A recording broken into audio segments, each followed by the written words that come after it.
मैं सबसे पहले धन्यवाद देना चाहता हूं अरविंद केजरीवाल जी को, जो यहां पे मंच पे बैठे हुए हैं, और अरविंद केजरीवाल जी के बगल में जो मोदी जी बैठे हुए हैं उनको भी मैं धन्यवाद देना चाहता हूं। और मैं इसलिए भी अरविंद केजरीवाल जी को धन्यवाद देना चाहता हूं क्योंकि कम से कम इस देश की 30 करोड़ गाड़ियां जिसके पास जुबान नहीं है, जो बोल नहीं सकती है, उस गाड़ियों का आवाज तो कम से कम ये सुने। इसके लिए कम से कम आप लोग ताली बजाइए। और इस देश में पक्ष और विपक्ष की राजनीति सिर्फ और सिर्फ चुनाव के समय होना चाहिए। चुनाव के बाद पक्ष और विपक्ष की राजनीति नहीं होना चाहिए। सिर्फ और सिर्फ जनता के हित की बात होनी चाहिए। और जनता के गाड़ियों की बात करने वाला कोई तो व्यक्ति यहां पे बैठा हुआ है, कोई तो जनता की गाड़ियों के बारे में सुन रहा है। मैंने अपनी गाड़ी फरवरी महीना में लिया था। इनोवा का हाई क्रॉस गाड़ी है, हाइब्रिड गाड़ी है। दुनिया का सबसे रिलायबल कंपनी टोयोटा और उसका सबसे हाईटेक टेक्नोलॉजी, हाइब्रिड टेक्नोलॉजी। मैंने गाड़ी लिया, मैं गाड़ी एजेंसी में ले जाके दिया। 10,000 किलोमीटर चलाने के बाद 2,000 किलोमीटर और चलाया। 10,000 किलोमीटर वाला सर्विसिंग कराने के बाद 12,000 किलोमीटर पे गाड़ी पिकअप लेना बंद कर दिया। जो नॉर्मली समस्या आ रहा है, लोग कह रहा है कि भाई आपकी गाड़ी पे E20 लगा दिया गया है तो आपकी गाड़ी कैपेबल है। आपका पेट्रोल पंप कैपेबल है कि नहीं, E20 के लायक है कि नहीं आपका पेट्रोल पंप, पहले ये तो बताइए। इस देश में 1,03,000 पेट्रोल पंप है, जिसमें से सिर्फ और सिर्फ 5 से 7,000 पेट्रोल पंप E20 कैपेबल है। बाकी सब पेट्रोल पंप जो फ्यूल को स्टोरेज करता है, उसका स्टोरेज कैपेसिटी E20 के लायक नहीं है। जिस ट्रक से रिफाइनरी से फ्यूल पेट्रोल पंप तक पहुंचता है, वो ट्रक एथेनॉल के लिए अलग होना चाहिए, पेट्रोल के लिए अलग होना चाहिए, डीजल के लिए अलग होना चाहिए। और सरकार क्या कह रहा है कि हम रबर पार्ट्स बदल के देंगे। रबर पार्ट्स कितने का आता है? 300 रुपया का रबर पार्ट्स आता है। आपका सबसे पहले गाड़ी में क्या खराब हो रहा है? फ्यूल पंप खराब हो रहा है। फ्यूल पंप 10,000 रुपया से लेके 2 लाख रुपया तक आता है। उसके बारे में कोई सरकार बात ही नहीं कर रहा है। रबर पार्ट कब खराब होगा? पहले तो फ्यूल पंप खराब होगा ना। फ्यूल कहां से जाता है? टंकी से जाता है। किसके थ्रू जाता है? फ्यूल पंप के थ्रू जाता है। डीजल का फ्यूल पंप अलग आता है, पेट्रोल का फ्यूल पंप अलग आता है, इथेनॉल का फ्यूल पंप अलग आता है, E20 का फ्यूल पंप अलग आता है। और जिसका E20 कैपेबल फ्यूल पंप नहीं है तो सबसे पहले फ्यूल पंप खराब होगा। कंपनियां कह रही है कि भाई हम वारंटी क्लेम करेंगे।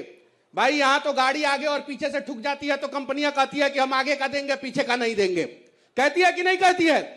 कहती है कि नहीं? ईमानदारी से बताइए लोग, आप लोग। जब गाड़ी 2 साइड से ठुक जाता है तो कहता है कि एक गेट देंगे, दूसरा गेट नहीं देंगे। और देखिए कमाल की बात यह है कि मेरी गाड़ी 12,000 किलोमीटर पे खराब हुई और सर्विस सेंटर ने 7,960 रुपया का बिल बनाया। कितना? 60,960 रुपया। देखिए कितना बड़ा स्कैम है। इस चीज को समझिए आप लोग। सरकार को पैसा चाहिए, पैसा कौन देगा? जनता देगा। आप लोग बैठे हुए हैं ना पैसा देने के लिए। वोट भी दीजिएगा, पैसा भी दीजिएगा। कैसे? 7,900 रुपया किसके खाते में गया? सर्विस सेंटर के खाते में। उसके बाद से मेरा बिहार सरकार कहा कि 9% तुम दो, स्टेट जीएसटी दो, होता है ना स्टेट जीएसटी, तो 9% मैं बिहार सरकार को दिया स्टेट जीएसटी। 716 रुपया मैं बिहार गवर्नमेंट को दे दिया।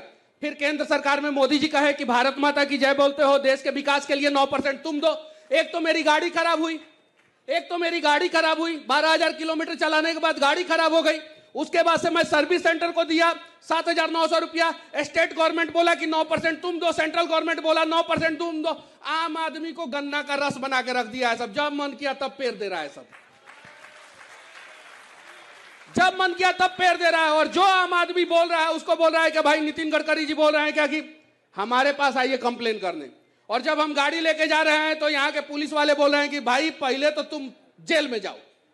अब हम लोग जाए तो जाए कहां जाए? मतलब हम लोग कहां जाए? नितिन गडकरी जी, मेरा टोयोटा इनोवा हाई क्रॉस है। मेरे पास टोयोटा की 4 गाड़ी है, फॉर्च्यूनर है, इनोवा हाई क्रॉस है, हाई राइडर 2 है। और मैं जितना पेट्रोल गाड़ियां है मैं देने के लिए तैयार हूं।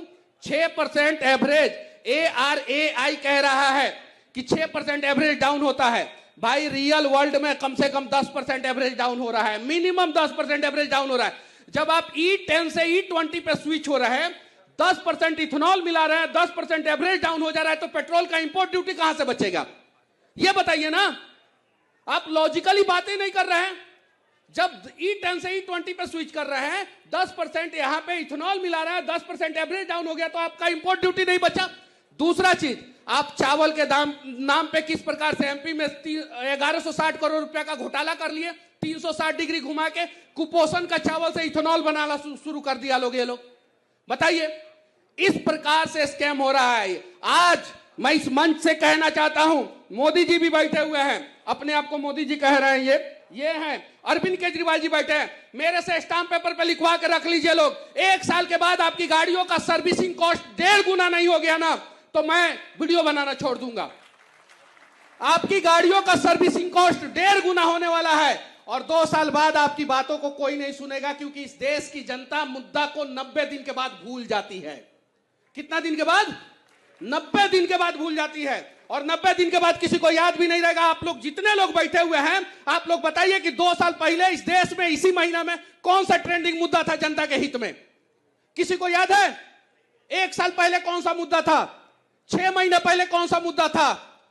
और ये जो अभी जंतर मंतर पे प्रोटेस्ट हुआ है, एथेनॉल वाला मुद्दा ये है, इसके पहले कौन सा मुद्दा देश में ट्रेंड कर रहा था? आप लोगों को पता है? याद भी है? 6 महीना बाद आप लोगों को यह भी नहीं याद रहेगा। 6 महीना बाद आप लोगों को यह भी नहीं याद रहेगा, यकीन मानिए। बस मैं आप लोगों से कहना चाहता हूं कि साथ दीजिए, जो भी आदमी सही काम करे उसका साथ दीजिए। और अभी सही चीज के लिए ये आवाज उठा रहे हैं आप लोग, कम से कम जो गाड़ियां आवाज नहीं बोल नहीं सकती है उसके साथ नहीं खड़े होंगे तो आपके बच्चों के भविष्य के साथ कोई नहीं खड़ा होगा। आप लोगों में से जितने लोग हैं माता पिता हैं, आप लोग कसम खा के बोलिए कि आपके बच्चे शुद्ध हवा ले रहे हैं क्या? शुद्ध पानी ले रहे हैं क्या? तो जो आदमी अपने बच्चों के लिए शुद्ध हवा शुद्ध पानी का व्यवस्था नहीं कर सकता है, वो आदमी अपनी गाड़ियों के लिए सरकार से लड़ेगा क्या? लड़ेगा क्या? और ये लड़ाई सिर्फ और सिर्फ आपकी गाड़ी के लिए नहीं है, ये लड़ाई आपके बच्चों के भविष्य के लिए है। शुरुआत आपकी गाड़ी से हो रही है, क्योंकि एक आम आदमी, मिडिल क्लास फैमिली जो है, वो सबसे ज्यादा परिवार में नई गाड़ी को प्यार देता है। तो जब आप अपनी गाड़ी के लिए लड़ लीजिएगा तो आप अपने बच्चों के भविष्य के लिए भी लड़ लीजिएगा। तो शुरुआत यहीं से किया जाए, तो साथ दीजिए लोग, आप लोग। और बाकी मोदी जी, वो गड़बड़ी जी जो है ना, उनको गड़बड़ी जी जो है ना, उनको दुबई भेज दीजिए, दुबई का शेख बुला रहे हैं। उनको तो भेज देंगे, लेकिन मुझे ऐसा लगता है जिस प्रकार की इसने बातें करी है, मुझे इसको 90 दिन के लिए गायब करना पड़ेगा। एक बार सरकार 9 महीने के लिए गायब किया था, फिर आए और मजबूती के साथ आए। तो 9 महीने में भी आपको लोग नहीं भूले हैं ना? नहीं भूले। इसीलिए मुझे लगता है कि आपको तो फिर 9 साल के लिए गायब करना पड़ेगा, क्योंकि 2047 में यही रोड़ा बना हुआ है। अब बगल वाले इनका भी कर रहे हैं जी, इनसे पूछिए, इनका भी किया है। लेकिन आ गए ना वो सामने।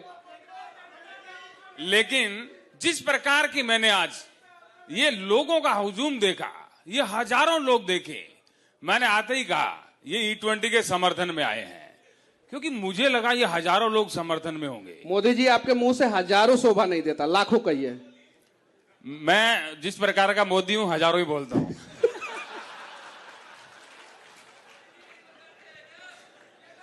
मैं 54 इंच वाली छाती का हूं। चलिए ठीक है, जय हिंद।